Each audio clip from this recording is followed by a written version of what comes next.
পৃথিবীর সমস্ত বইয়ের পড়া আলহামদুলিল্লাহ রব্বিল আলামিনের এক অক্ষরের সমানও নয়,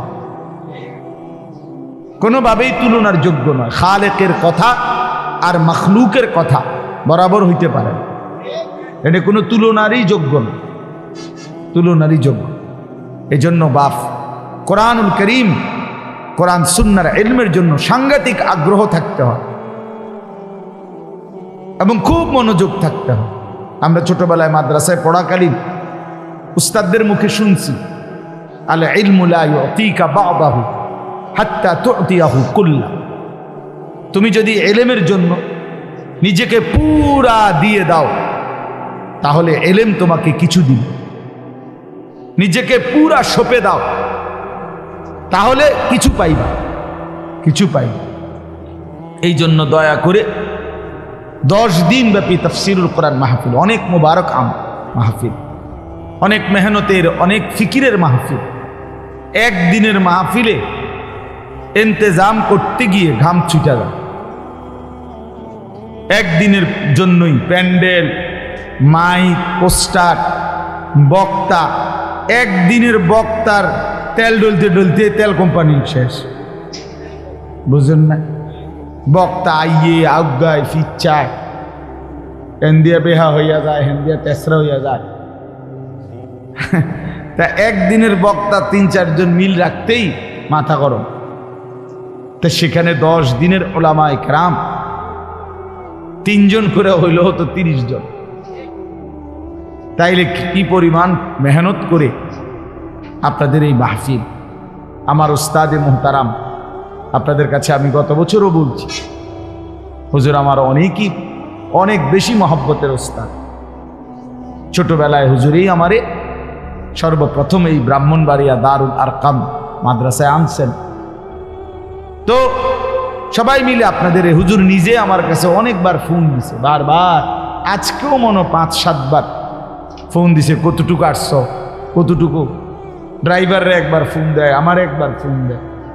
তো এই জন্য বাপ আমার বলার উদ্দেশ্য হলো, এতটা ফিকির, এতটা মেহনতের, কষ্ট করে ইন্তেজাম, এই জন্য সবাই আন্তরিকতা নিয়ে আল্লাহর কথা শুনবেন, সমস্ত আলেমদের বক্তব্য শুনবেন।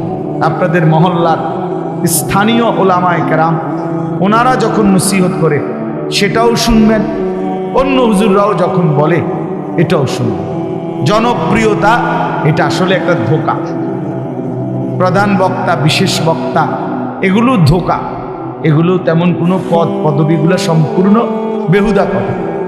মাগরিবের পরে যিনি বললে উনি বিশেষ বক্তা, আর এশার পরে বয়ান করলে বা রাত 10টায় বয়ান করলে উনি হলেন প্রধান বক্তা। এই সিদ্ধান্ত কিভাবে সিদ্ধান্ত হয়েছে? এটা হুজুর এই ফায়সালাটা হইল কিভাবে? মানে এটা কোরআন সুন্নাহ ইজমা কিয়াসের কিসের ভিত্তিতে যে রাত যত গভীর হয় বক্তার রেট তত বাড়ে, বক্তার মান বাড়ে? এটা কিসের ভিত্তিতে সিদ্ধান্ত হলো? কে ফায়সালা দিল এটা? তাহলে কাজে এটা কোনো কথা না, বুঝেন নাই কথা? এটা কোনো কথা? আল্লাহর কথা যিনি বলেন, যখনই বলেন, ইখলাসের সাথে কোরআন সুন্নাহর কথা আল্লাহর দিকে যিনি ডাকেন তিনিই দামি।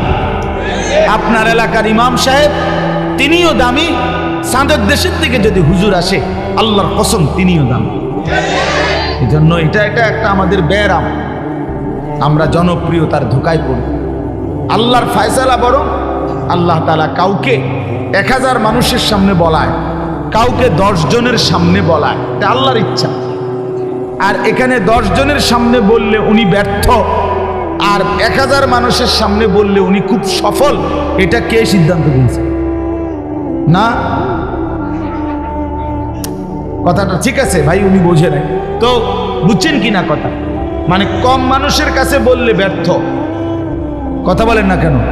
আর বেশি মানুষের কাছে বললে সফল না, আল্লাহ গ্রহণ করলে সফল। 1 কোটি মানুষ আমারে একবারে স্লোগান দিয়া 3 রাস্তার মাথাত নিয়ে শোয়া দিয়ে আইলো, একবারে ব্রাহ্মণবাড়িয়া বিশ্বরূপ দিয়ে আইলো।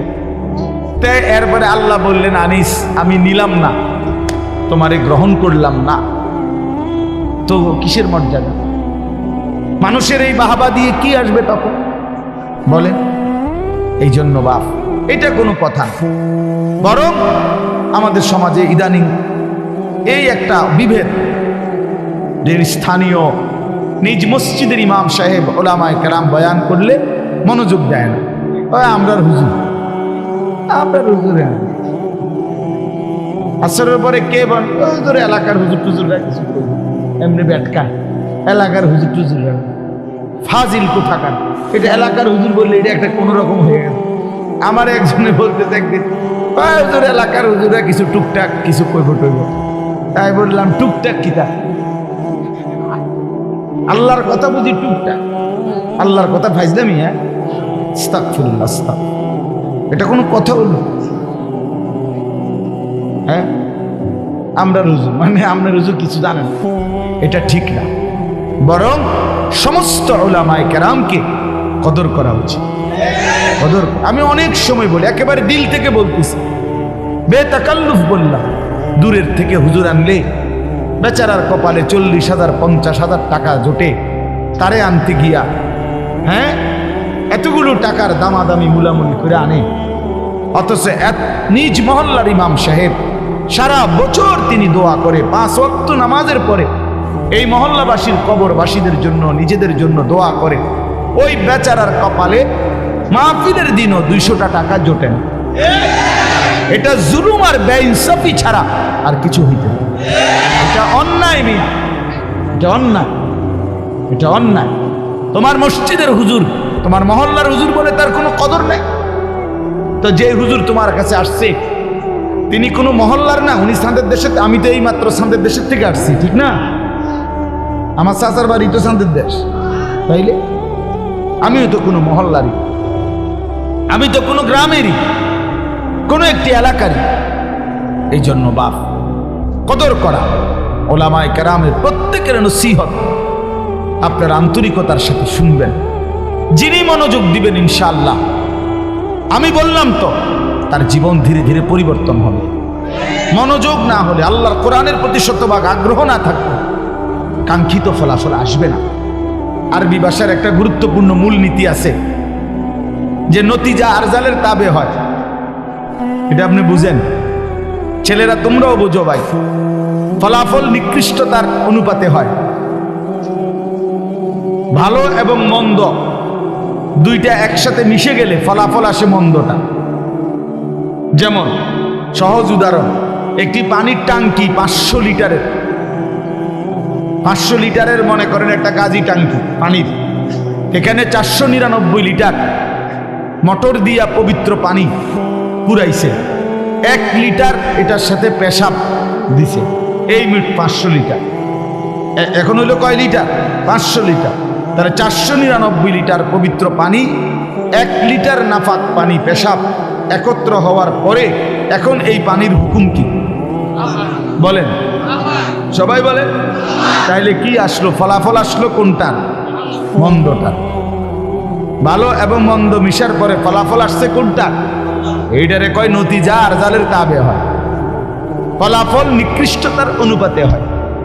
এই জন্য আমি বলি, বুট আর ওয়াজ দুইটা যখন একসাথে কারো হয় তো ফলাফল আসবে বুট। বাদাম এবং ওয়াজ, ফলাফল আসবে বাদাম। জুরানি আর ওয়াজ মানে ওয়াজও শুনছে, হ্যাঁ, কদ্দুর জুরাইছে, কদ্দুর ওয়াজ শুনছে, ফলাফল আসবে জুরানি। এটা গুরুত্বপূর্ণ, মনে রাখবে। পরে জিজ্ঞাসা করবে, চাচা কি শুনলেন? বলেন, বলবে যে কথা তো সবই ভালো বলছে, কত কথাই তো কইছে, কোনটা কইতা আসলে কিচ্ছু মনে নাই, উনি কিছুই শোনে নাই মনে। এই জন্য বাপ, গাফেল না হওয়া, গাফেল না হওয়া, গাফেল না হওয়া। সবাই ইনশাআল্লাহ আল্লাহর কথার প্রতি আমার অনুরোধ, সব সময় মসজিদের জুমার বয়ান, মাহফিলের এই বয়ান, ওলামায়ে কেরামের ইসলাহি বয়ান যখনই শুনবেন তো পুরা দিল, কান, চোখ খাড়া করে, ইন্না ফি যালিকা লাযিকরা লিমান কানা লাহু কলবুন আও আলকাস সামআ ওয়া হুয়া শাহীদ। আল্লাহ তাআলা বলেন, নিশ্চয়ই যে দিল কান এবং সশরীরে উপস্থিত থেকে আল্লাহর কথা শুনে আল্লাহর কোরআনের মধ্যে তার জন্য নসিহত উপদেশ আছেই আছে, আছেই আছে। দিল খোলা, কান খোলা, চোখ খোলা, হ্যাঁ, এই তিন জিনিস যার একসাথে মনোযোগী আন্তরিকভাবে আছে, তো আল্লাহর কোরআন তার জিন্দেগি বদলায়। গাফেল মানুষের পরিবর্তন হয় না। গাফলত অনেক বড় বরবাদ। তিনটা জিনিস মানুষকে জাহান্নামে নিয়ে যায়: গাফলত, জাহালত, দলালত। এক নাম্বার হচ্ছে গাফলতি, খামখেয়ালি। নামাজ পড়তেন না, অপরমু তো আইয়ে যাইবেন না, আমরা আইতেছি না। হ্যাঁ, নামাজ পড়তেন না, পড়তাম, শরীরটা জানি কেরুম লাগে, কেরকম লাগে, কেরুম জানি লাগে, কেরুম লাগে কন না, কেরুম লাগে, কি কেরুম লাগে, বাটফারি কথা, মানে না পড়ার জন্য একটা সুতা না। গাফেল, দামু আর কি, পরমু আর কি, সময় আছে। গাফেল মানুষ বরবাদ হয়, মানুষকে জাহান্নামে নিয়ে যায়। কোরআন শরীফে আছে আল্লাহ তাআলা জাহান্নামীদের পরিচয় বলছে, উলাইকা হুমুল গাফিলুন। এরা, এই জাহান্নামী এরা কেন? এরা গাফেল। দুই নাম্বার হলো জাহালাত, কোরআন সুন্নাহর অজ্ঞতা, না জানা, এটা মানুষকে জাহান্নামে নিয়ে যায়। আপনি জানলেন না হালাল কোনটা, হারাম কোনটা, কোনটা ঈমান, কোনটা কুফর, কোনটা শিরিক, আপনি জানেন না। লোক দেখা দেখি, মানুষের দেখা দেখি, হ্যাঁ, একজনের দেখা দেখি ভুলটাই করে গেলেন, শিরিকটাই করে গেলেন, অজ্ঞতার মধ্যে পড়ে রইলেন। তো এতে করে একদিন হাসরের ময়দানে দেখবেন আপনার এই মূর্খতা, এই অজ্ঞতা, কোরআন সুন্নাহর এই না জানা, সঠিকভাবে বুঝার চেষ্টা না করা, এটা আপনার জাহান্নামে নিয়ে গেছে, জাহান্নামে। হ্যাঁ, সব সময় মনে রাখবেন, যারা ভণ্ড প্রতারক, দ্বীনের নামে মানুষকে প্রতারণা করে, এই ভণ্ড বেশরা, এদের সব সময়ের একটা চেষ্টা যেন নিজ ভক্ত মুরিদ, নিজ অনুসারী যেন কোরআন সুন্নাহর বিশুদ্ধ এলেম যেন না জানে, না শিখে, এটা সবসময় চেষ্টা করে। কারণ পড়লেই, শিখলেই জ্ঞানের আলো তার ভিতরটা আলোকিত করে তার কাছে অন্ধত্ব এবং আল্লাহর নাফরমানিটা স্পষ্ট করে দিবে। তখন ওই ভণ্ডের কাছ থেকে সরে যাবে। এই জন্য কোন প্রতারক, ভণ্ড চায় না নিজ অনুসারীরা জ্ঞানের আলোয় আলোকিত হোক। আমাদের কওমি মাদ্রাসার এই 158 বছর, 1866 সনে দারুল উলুম দেওবন্দ মাদ্রাসা প্রতিষ্ঠিত হয়েছে, কওমি মাদ্রাসার প্রথম মাদ্রাসা। আজকে 2024 সাল, এই 158 বছর ধরে মনে রাখবেন, এই ভারতীয় উপমহাদেশে কওমি মাদ্রাসার বিরোধিতা, এই আমাদেরকে ওয়াহাবি বলে, আমাদেরকে বিভিন্ন নবীজির ব্যাপার নিয়ে অনেক কিছু বলতে চায়। এই সবটার একটা মূল বিষয় হইল কোনোভাবেই যেন সর্বশ্রেণীর মুসলমান, ওলামায়ে উম্মত, এই ওলামায়ে দেওবন্দের কাছে না আসে। কারণ আসলেই কোরআন সুন্নাহর এলেম শিখবে আর আলোকিত হবে, তখন এই ভণ্ডামি বন্ধ হয়ে যাবে। এটা একটা বড় কারণ, এটা একটা বড় কারণ। হ্যাঁ হ্যাঁ, এটাই প্রমাণিত। প্রতিনিয়ত মুসলমানের সন্তান হাফেজ হচ্ছে, আলেম হচ্ছে, আলহামদুলিল্লাহ। ভণ্ডামি, শিরিক, বিদআত প্রতিনিয়ত দুনিয়া থেকে, সমাজ থেকে কমেই যাচ্ছে, কমে যাচ্ছে, বেড়ে যাচ্ছে। আলহামদুলিল্লাহ, এমন রিপোর্ট তেমন একটা নাই, বরং কমে যাচ্ছে, প্রতিদিন কমে যাচ্ছে। আমাদের এই নতুন ছেলেরা, নতুন প্রজন্ম আর এই সমস্ত ডুলাডুলি, কুয়াকুই এটি শুনতে চায় না। হ্যাঁ, নতুন জেনারেশন আল্লাহর কথা শুনতে চায়, হকের কথা শুনতে চায়, উচ্চ কণ্ঠে ইসলামের জন্য জীবন কোরবানির কথা শুনতে চায়। এজন্য এক মামুনুল হক কোথাও দাঁড়াইলেই সেটা মিছিল হয়ে যায়, এমনি দাঁড়াইলেই হয়। মামুনুল হক হাঁটলেও মিছিল। ঘটনাটা কি এরকম হইল কা না? মানে নতুন প্রজন্ম চায় আল্লাহর জন্য, ইসলামের জন্য কিছু করতে চায়। আলহামদুলিল্লাহ, আলহামদুলিল্লাহ। আজকে হুজুর আমারে কুমিল্লা ইউনিভার্সিটির ছাত্ররা, সরাসরি ইউনিভার্সিটির ছাত্ররা দাওয়াত দিছে আগামী 7 তারিখ ডিসেম্বর দুপুরবেলা তাদের ইউনিভার্সিটির ছাত্রদের প্রোগ্রাম। তাহলে আমরা এটা বুঝছি, আমরা এটা বুঝি, আলহামদুলিল্লাহ। নতুন প্রজন্ম আলহামদুলিল্লাহ ইসলাম জানতে চায়, আল্লাহর কোরআন শিখতে চায়। এজন্য এই বিদআত খুরাফাত, এই কুফর শিরিক, এই নাস্তিকতা ইনশাআল্লাহ বাংলাদেশের জমিনে থাকবে না ইনশাআল্লাহ, কোনো সন্দেহ নাই ইনশাআল্লাহ।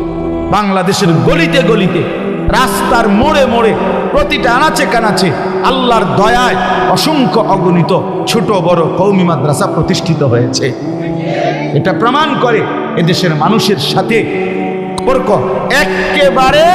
একেবারে গ্রাম পর্যায়ে, ইউনিয়ন পর্যায়ে, ওয়ার্ড পর্যায়ে, ঘরকে ঘর এখন কওমি মাদ্রাসার উলামায়ে কেরাম, তালেবে ইলম মুসলমানদের ঘরে ঘরে আছে। আলহামদুলিল্লাহ, আলহামদুলিল্লাহ, আলহামদুলিল্লাহ। এজন্য জাহালত, মূর্খতা মানুষকে জাহান্নামে নিয়ে যায়। কোরআন সুন্নাহর জ্ঞান না জানে, 60 বছর বয়স, আল্লাহর কোরআন দেখে দেখেও পড়তে পারেন না, একটা সূরা শুদ্ধ পড়তে পারেন না, একটা দোয়া কালাম পড়তে পারেন না, তাব্বাত ইয়াদা কুল হুয়াল্লাহ সূরাটাও সুন্দর বলতে পারেন না, আত্তাহিয়াতু দোয়ায়ে কুনুত পড়তে পারেন না। আপনি বেহেশতে যাইবেন গা? বেহেশত আপনার মামুর বাড়ি? হ্যাঁ, বেহেশত আপনার চাচার শ্বশুর বাড়ি? আপনি কি ভাবছেন? অনেক মানুষ এটা মনে করে, মিয়া খামখেয়ালি করে, বিড়ি খাইতে খাইতে 60 বছর শেষ, আমরা বেহেশতে যাইবো গা, আমরা আশেকে রসুল চা দোয়ানে গপ মারতে মারতে বেহেশতে যাইবো গা। বেহেশত আপনি কি মনে করছেন? 2টা রুম আর একটা বারিন্দা নাকি? কিতা? হ্যাঁ, সুপারিশ কি কোনো নিয়ম কানুন নাই? নবী সাল্লাল্লাহু আলাইহি সাল্লাম সুপারিশ করবেন, এটার কোনো নিয়ম কানুন নাই নাকি?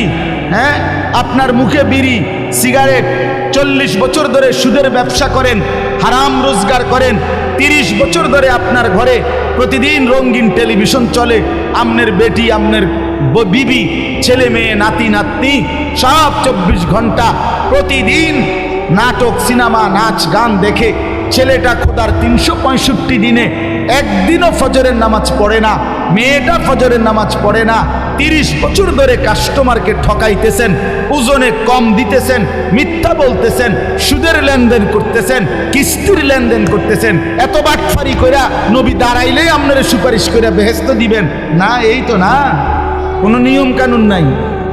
হাউজে কাউসারের পানি, এটা আপনি 15 টাকা বোতলের পানি নাকি? কি ভাবছেন? এটা কি মনে করছেন?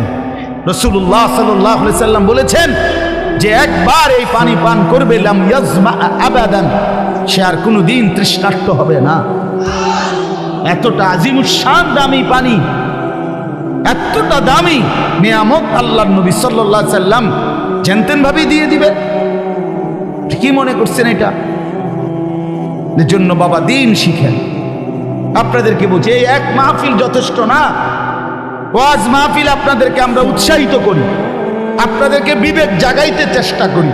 1 ঘন্টার বয়ান দিয়া 30 পারা কোরআনের সমস্ত মাসআলা, সমস্ত হালাল হারাম, রাসূলুল্লাহ সাল্লাল্লাহু আলাইহি সাল্লামের 23 বছরের সমস্ত কিছু মেহনত আপনারে আমি এই 1 ঘন্টার ওয়াজ দিয়া বুঝানো সম্ভব? সম্ভব হলে নবীকে দিয়ে আল্লাহ তাআলা 23 বছর বলাইলেন কেন? কথা বলেন না কেন? তিনি 23 বছর বললেন কেন?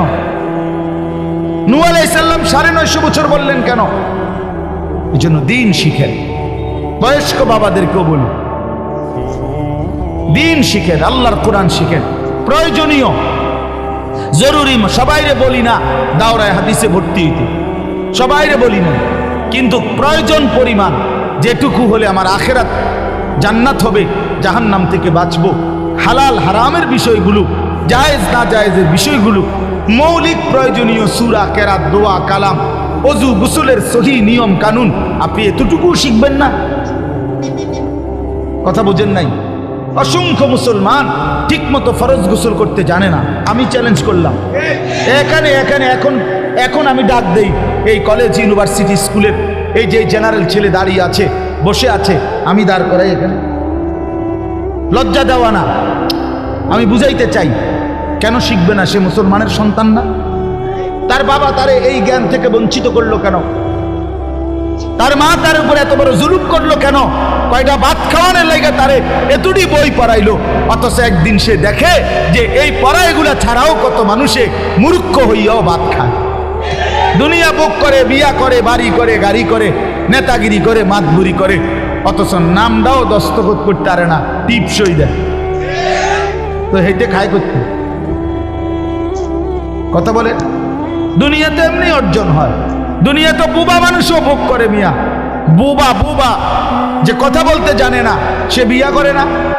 বুবা মানুষে ভাত খায় না, বুবা মানুষে ঘুমায় না, বুবা মানুষে পেশাব পায়খানা করে না, বুবা মানুষের বাচ্চা কাচ্চা হয় না। তো কেমনে হয়? সে যদি বুবা। দুনিয়া তো এমনি ভোগ করা যায় মিয়া। দুনিয়াতে আল্লাহ এমনিই দেয়। সন্তানকে আল্লাহর কোরআন থেকে বঞ্চিত করলেন কেন? রাসূলুল্লাহ সাল্লাল্লাহু আলাইহি ওয়াসাল্লামের সুন্নাহ থেকে বঞ্চিত করলেন কেন? আপনি বাবা আল্লাহর কোরআন থেকে বঞ্চিত হলেন কেন? 60 বছরের সংসার কইরা এই ভাত তরকারি বাজার সদাই দোকানদারি আর এই সাদওয়ান এই সব করে শেষ করলেন। পরে কইলো নিজে এটা বললেন, জি পুত সংসারের জন্য জীবনটা শেষ করলাম। এটা ফেরেশতারে বললেই তো কবরের আযাব মা, এটা বললেই তো হাসরের ময়দানে মা। তো তাহলে এই ফাউ কথা বলে কি লাভ হবে? আল মালু ওয়াল বানুনু জিনাতুল হায়াতিদ দুনিয়া। আল্লাহ বলছে বান্দা সম্পদ এবং সন্তানাদি এটা শুধুই কেবল দুনিয়ার সৌন্দর্য, দুনিয়ার কিছুক্ষণের ফুডাঙ্গিরি। আমার জি এতজন, ফুত এতজন, আমার ছেলে এই করে, মেয়ে এই করে, হ্যাঁ আমার টাকা আছে এত, গাড়ি আছে এতটা, এগুলো দুনিয়ার মাধ্যম। ওয়াল বাকিয়াতুস সালিহাত খায়রুন ইনদা রাব্বিকা সাওয়াবান ওয়া খায়রুন আমালা। আল্লাহ তাআলা বলেন আর বাকি থাকবে, স্থায়ী থাকবে, অনন্তকাল থাকবে শুধুই কেবল আস-সালিহাত, সমস্ত নেক আমল। যদি তুমি কিছু আল্লাহ থেকে বিনিময় চাও, যদি কোনো আল্লাহর কাছ থেকে আশা করতে চাও, তো আল্লাহ তাআলা বলেন বান্দা শুধুই কেবল আস-সালিহাত। ওয়া মান ইয়ামাল মিনাস সালিহাত ওয়া হুয়া মুমিন। আল্লাহ তাআলা সমস্ত নেক আমল যে করবে ঈমান অবস্থায়, ফাউলাইকা ইয়াদখুলুনাল জান্নাহ, আল্লাহ বলে জান্নাতে তারাই প্রবেশ করবে। বন্দেগী লাগবে। মান আমিলা সালিহাম মিন যাকারিন আও উনসা ওয়া হুয়া মুমিন। আল্লাহ বলে ঈমান ঠিক রেখে যে নেক আমল করবে, পুরুষ কিংবা নারী, আমি আল্লাহ ওয়াদা দিলাম ফালানুহিয়ান্নাহু হায়াতান তাইয়্যিবা, আমি তারে দুনিয়াতেও আরামের জীবন দেব।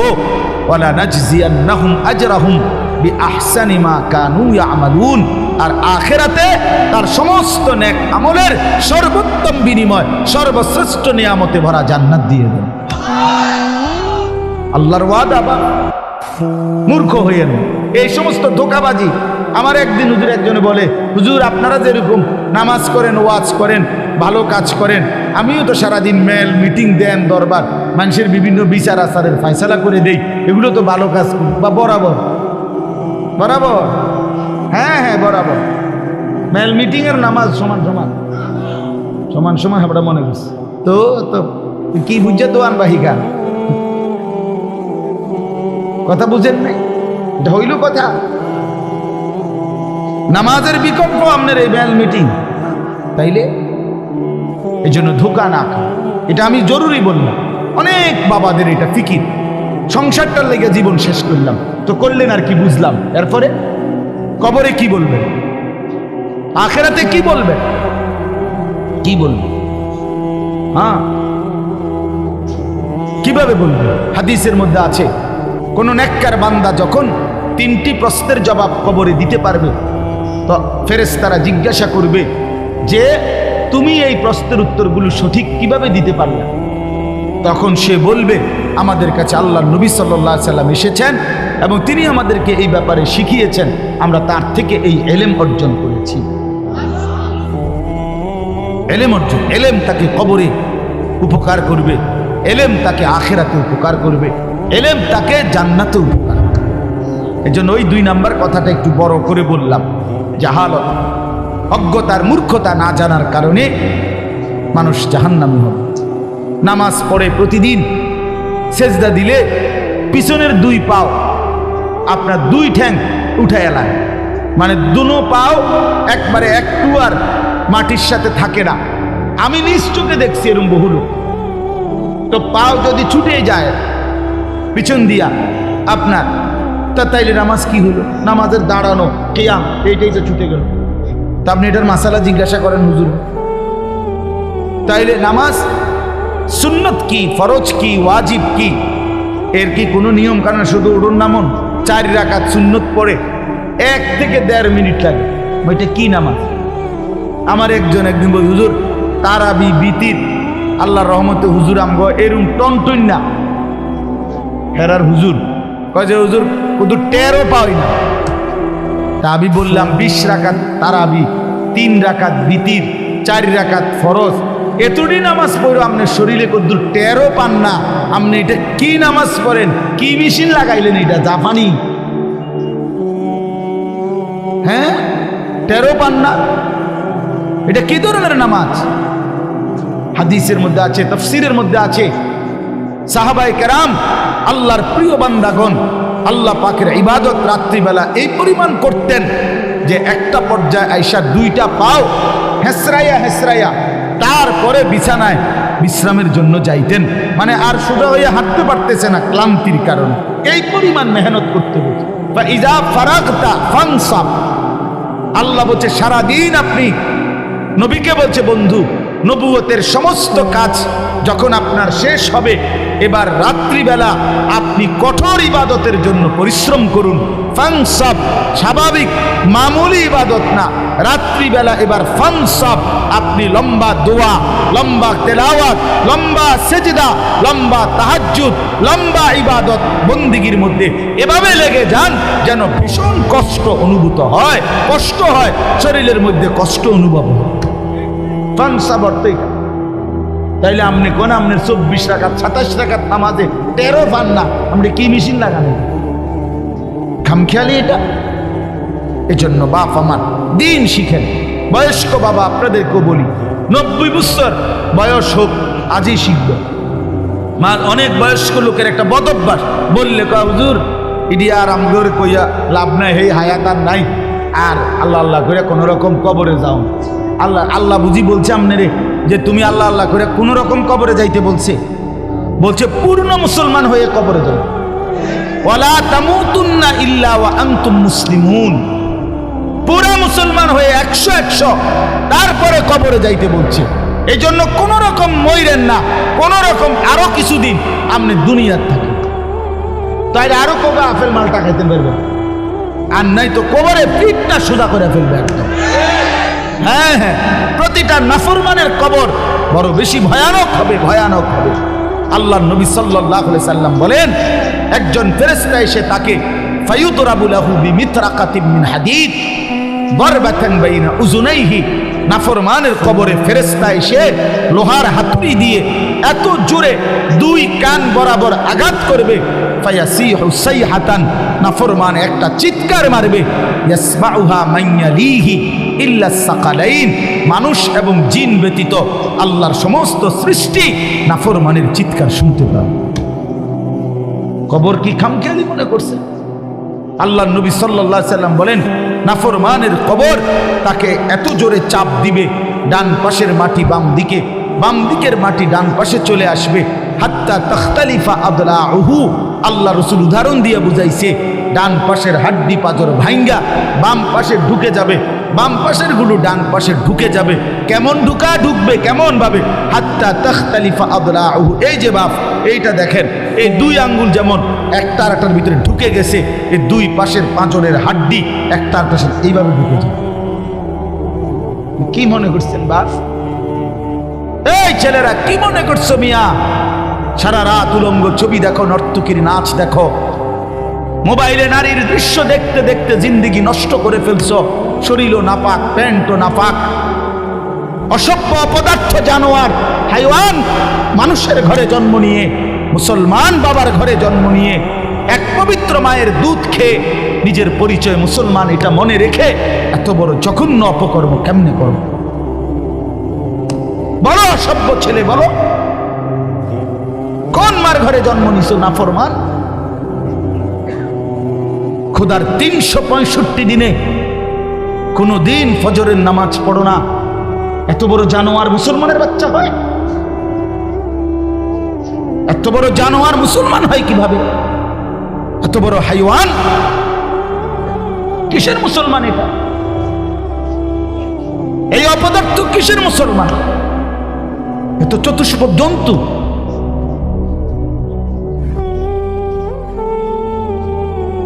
আল্লাহ আমাদেরকে মাফ করে দেন। ছেলে পেলে ভাবতে শিখো বাবা, নিজেরে নষ্ট করে দেওয়ার মধ্যে কি ফায়দা? নিজের জিন্দেগি বরবাদ করে দেওয়ার মধ্যে কি ফায়দা? বাবা, একটা মোবাইল জীবনের সব, একটা নারী জীবনের সব, একটা মোটর সাইকেলের জন্য আমরা পৃথিবীতে আসছি। এই বন্ধুদের কিছুক্ষণের আড্ডা, এই খালাস। আহা, একদিন রাত গভীরে চোখ বন্ধ করলে দেখবা প্রিয় বন্ধু আমার, তোমার পাশে আর কেউ নাই।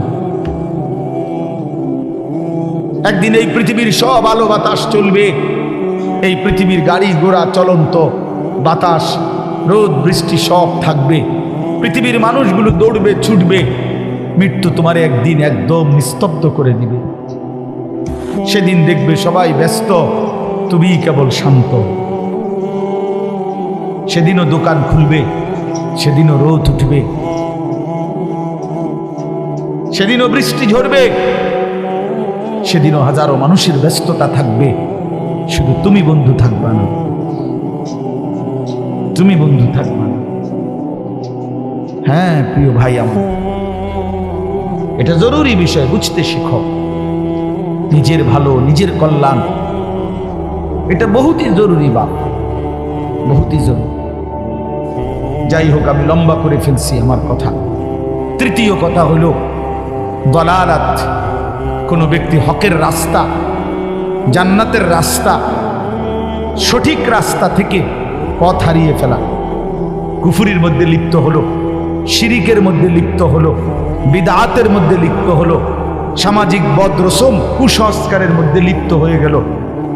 দুনিয়ার ইহুদি খ্রিস্টান কাফের বেঈমান নাস্তিক মুরতাদ মুশরিক নর্তকী গায়ক নায়ক এই অসভ্যদের কাছে তার জীবন সঁপে দিল, তাদের মতোই তার মানে সে দলালাত, পথভ্রষ্ট হয়ে গেল, হকের রাস্তা, জান্নাতের রাস্তা, আলোর রাস্তা থেকে বঞ্চিত হয়ে গেল, পথ হারা গোমরা হয়ে গেল। এটা তারে জাহান্নামে নিয়ে যাবে। এটা তারে কই নিয়ে যাবে বাপ? আমান ইউদলিলিল্লাহু ফামা লাহু মিন হাদ।